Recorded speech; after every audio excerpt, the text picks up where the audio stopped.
It's Tuesday, November the 8th, 2016, and this is your Barbados Today Evening Update. I'm Emmanuel Joseph. Thanks for joining us.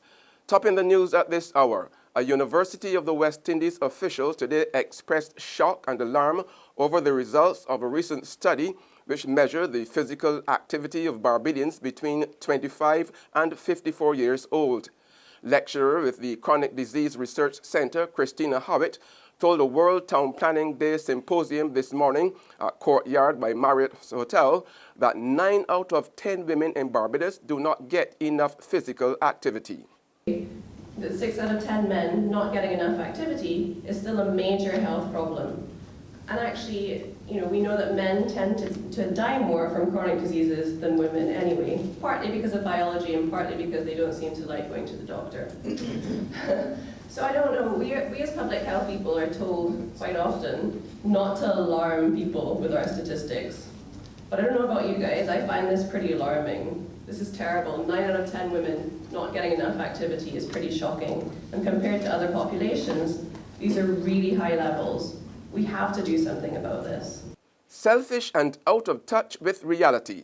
That is how spokesperson for the gay, lesbian and transgender community here has described the churches that organized Sunday night's Barbados religious rally, in which one of the main speakers warned the government to be aware of homosexual influences on the society and the educational system. U.S. research professor Dr. Julius Reisman also cautioned that the new comprehensive sex education being taught in American schools, if implemented here, would lead to drug abuse, alcohol abuse, and everything else, including higher rates of venereal diseases and AIDS, by teaching children sexual perversions in order to turn them into little sexual deviants. But in a sharp response this afternoon, Donya Pigott said that instead of the church staging a whole rally on same-sex relations, the time could have been better spent on campaigning against such evils as gun violence, child abuse, and water shortages. You can't care about the social and moral fabric of Barbados when there's these issues that communities are faced with. I mean, you can send a march and help people in water-affected areas where people who are less fortunate cannot afford to buy water. There are lots of people who are suffering who can't afford to buy water, and trucks are not coming. These are things that the church should be putting their efforts into promoting peace. Making sure that people have enough water, making sure that people know that. And young people, are protected in the law and protected from sexual predators. And this is where the effort should go to, not this kind of thing. I think it's completely selfish and completely out of touch with the current reality in Barbados. Meanwhile, a sociologist and family life education worker has attacked the Barbados-based Caribbean Development Bank and the University of the West Indies for what she sees as promoting sexuality among children. Speaking at a town hall meeting at Queen's College last night that discussed contemporary threats to the family, Dr. Veronica Evelyn said children were being exposed to sex in a book produced by the CDB and the UWI. We are sexualizing our children, and then we act as if we are surprised when they want to have sex. When you, from a little child, from 3-year-old, the Caribbean Development Bank has just invested thousands. I don't want to give a figure because I can't remember it offhand, but thousands, I'm talking about 6-figure, with the UE to develop a curriculum in gender socialization for early childhood education. When we talk early childhood education, we're talking 3 to 5-year-olds. Now, what is a gender-sensitive school? What is gender socialization? What are you teaching these children?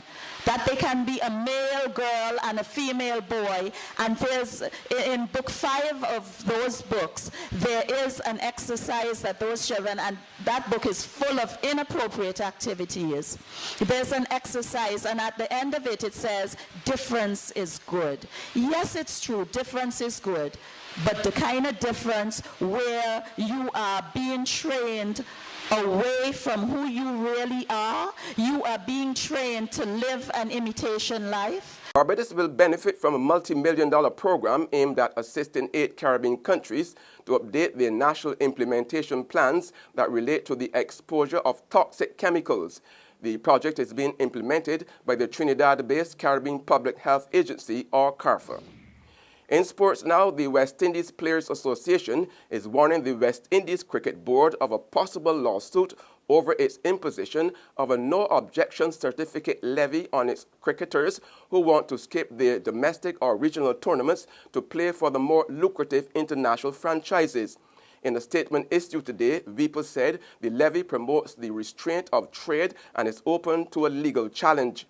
The players' organization is therefore proposing that the WICB meets with all stakeholders regionally and internationally forthwith in order to ensure this matter is immediately addressed. There's regional and international news after this short break. What Maisie, this Christmas will be the best Belgian Christmas for we.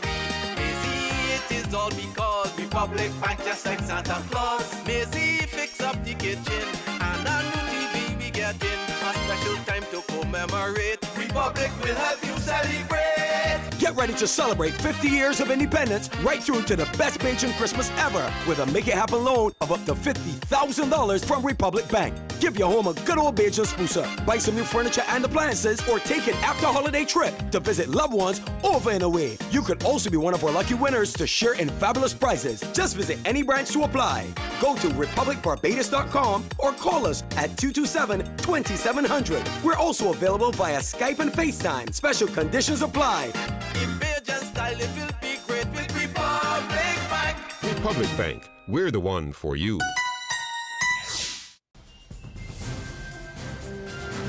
We're back with news from the region now. St. Lucians are expected to have an additional $52.5 million a year in disposable income to spend after February 1st next year. Prime Minister Alan Chastanet announced last night in an address to the nation that this is what will be put back into the hands of the people with the reduction in the standard rate of the value-added tax, VAT, from its current 15% to 12.5%. And to the big story on the global front, the U.S. presidential election, in which the results should be known by midnight tonight. Now, while early voting has shown that Democrat Hillary Clinton has underperformed when compared with President Obama's 2012 showing in that crucial state of North Carolina, the political consensus is virtually unanimous. It's that if Hillary Clinton wins that state, Republican candidate Donald Trump has to win every other competitive state to take the White House. One of the most competitive presidential battleground states right now is the state of North Carolina. Go back to 2008. Let's bring out North Carolina. Then Senator Obama carried it just barely over John McCain. Then in 2012, it went back to its Republican roots. Mitt Romney winning, but pretty close, 51-48. Every expectation is North Carolina will be a fight to the end between Clinton and Trump this time. So when you're looking at the map on election night, it's a couple of places that you want to look. I'm going to pick just one. It is Wake County. It's right here where Raleigh is. It's the largest county in the state. Critical to the winner. If you're the Democrat, you have to turn out the African-American vote. You also need to get, though, some of the votes up here in the research triangle. Let's pop this out. Senator Obama won it by 63,000, almost 64,000 votes in 2008, and he just barely won the state. Then he won the county by a smaller margin in 2012, but he lost the state. For Democrats, this is critical. Turn out the African-American vote. But one of the key battlegrounds this year, the highly educated vote. There are a lot of college-educated whites here in the research triangle area. Donald Trump needs them if he's going to win. They were the key to Mitt Romney. Hillary Clinton needs them if she's going to win, along with the African-American vote. So watch Wake County. Number one, see how high the turnout is. Expect the Democrat to win, but the margin of the Democrats' victory in Wake County will tell you whether or not, in this case, a she has a chance to carry this battleground state. Meanwhile, lawyers for Donald Trump have filed an election lawsuit in the state of Nevada. They are suing Joe P. Gloria, the Clark County Registrar of Voters, over a decision they allege he made to keep polling locations open 2 hours beyond the designated closing time. The lawsuit targets polling places in the greater Las Vegas area that have larger minority voting precincts. Dan Coolin, a spokesperson for the county, said that no early voting stations extended their closing times. They did, however, process voters who were in line at closing time to allow as many people to vote as possible.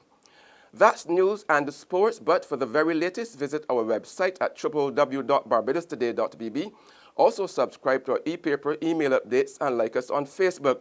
We are also on Izumi Media in bus terminals, our screenplay at supermarkets and gas stations near you, as well as Channel 99 on Flow TV and Mix 96.9 FM. I'm Emmanuel Joseph. Have a fantastic evening.